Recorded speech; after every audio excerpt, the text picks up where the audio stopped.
Alam nyo ba, ang San Francisco High School alumni former Don Mariano Marcos High School Dream Team ay nananatiling hindi pa natatalo simula noong Season 3 ng PUBSA AA, Public School Alumni Athletic Association. Noong 2024, nagtala tayo ng malinis na record na 11 wins, 0 loss, at tinapos ito sa pamamagitan ng pagwawagi ng kampyonato.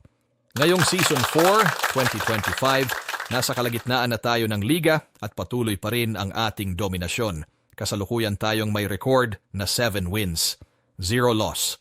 Ibang klase ang ipinapakita ng ating mga manlalaro. Puspusan, palaban at may puso para sa panalo. Si Torres pa rin ang nanghal na best player of the game. Special thanks kay Sir Imutaaka, ang team manager, sa walang sawang suporta sa koponan.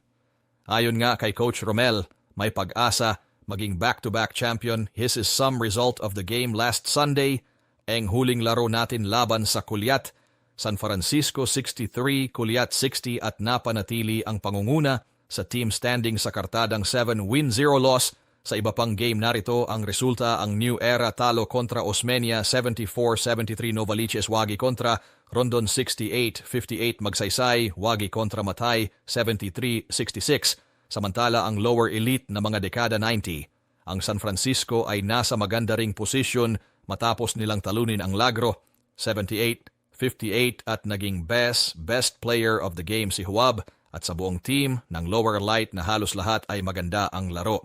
Magandang balita para sa mga taga-suporta ng ating koponan mula sa dekada 90 lower elite division. Sa ilalim ng mahusay na pamumuno ni head coach Ronald Eco, nagtala ang koponan ng kartadang 6 win, panalo at 1 loss, sapat na upang makapasok sa semifinal round ng torneo. Ang kanilang tagumpay ay hindi lamang bunga ng galing sa loob ng court, kundi pati na rin ng buong pusong suporta mula sa mga ka-alumni, lalo na mula kay Manager Imo Taaka na naging tulay at inspirasyon ng koponan sa buong kampanya. Patuloy natin silang suportahan sa kanilang laban patungong